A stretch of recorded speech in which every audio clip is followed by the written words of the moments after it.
আমার প্রিয় রব, আমি সত্যিই খুব ভেঙে পড়েছি। ভেঙে ভেঙে কেমন যেন এক এলোমেলো অস্থিরতা।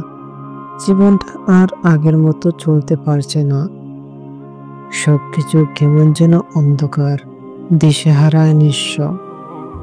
হাসিমুখে লুকিয়ে রেখেছি এক সমুদ্র কষ্ট। কাউকে কিছু বলি না, কারণ সবাই ব্যস্ত নিজের মতো।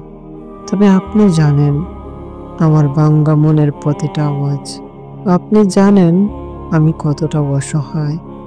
হে আল্লাহ, আমি আর পারছি না এই ভাঙা মন, এই ক্লান্ত চোখ, সব কিছুর বার জন্য বুক চেপে ধরে আছি।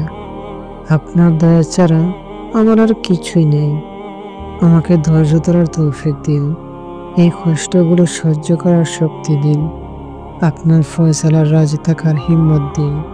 আর কখনো যেন আমাকে একা না করেন। আপনি ছাড়া কেউই বোঝে না আমার নীরব কান্না।